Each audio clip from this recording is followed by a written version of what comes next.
muuqaalkan iyo sidoo kale dhawqa rasaasta xilligan halkan ka muuqda waxay ka dhacayaan deegaanka Balugubadle oo dhaca duleedka magaalada Hargeysa isla markaasna halkaas waxa isku farasaaray qaybo ka tirsan ciidamada militariga Soomaaliland iyo sidoo kale booliiska iyo jabhadaha hubaysan oo halkaas soo galay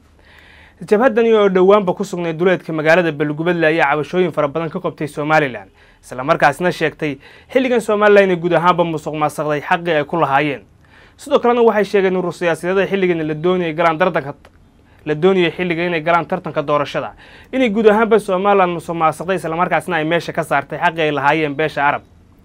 jabhada ayaa subaxii hore saaka ku soo waabariisatay saldhigyada degmada isla markaasna ku soo warartay booliiska inkastoo iska caabinay sameeyeen booliiska sidoo kale ciidamada militariga Soomaaliland halkaas ku sugnaa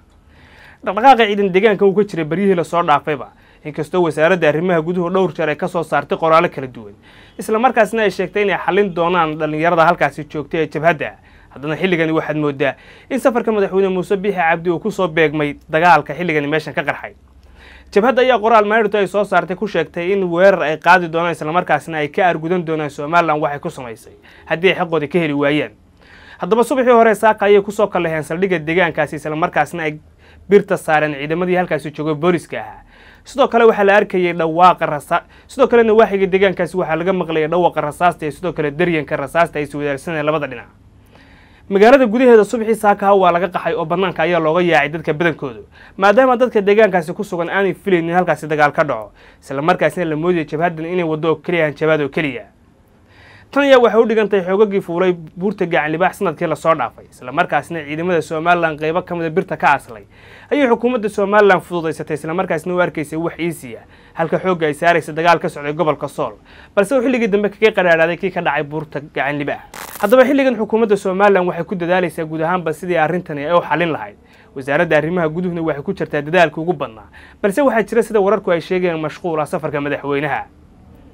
jabhada ayaa ku goodiday weerarka ku xigay inay ku qaadi doonto gudaha magaalada Hargeysa isla markaasna ay gudaha u gali doonto madaxtooyada oo ku sugan yahay madaxweyne Muuse Biixi Cabdi inkastoo markaa la eega jabhadu inay halkaas gaadhay tahay arrin adag balse xilligan loo baahan yahay waan iyo xal degdeg ah oo laga gaadho jabhadan iyo sidoo kale weerarada xilligan ay soo qaadayso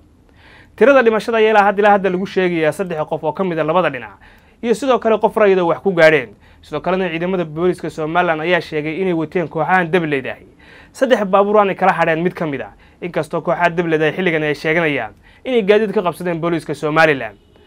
xaaladda waxaad moodaa xilligan inay sidii hore ku soo laabatay kadib markii subaxii hore saaka dagaalka bilowday uu dhamaaday 9kii subaxnimo sida wararku ay sheegayaan isla markaasna kooxda jabhada ay iskaga huleeshay halkaasi markii la muquuniyay isla markaasna laga gacan sareeyay halkaasna ay ku sugnaayeen guutooyin kamid ah ciidanka militariga Soomaaliland oo markii hore la socday xaaladdu siday tahay iyo sidoo kale booliiska Soomaaliland oo kuwa markii ugu horeysay dabka la saaray haddaba daawadayaal wixii warar ay ka soo korray deegaankaasi waxaad kula wadaagi doonaa muuqaalada kuwan xiga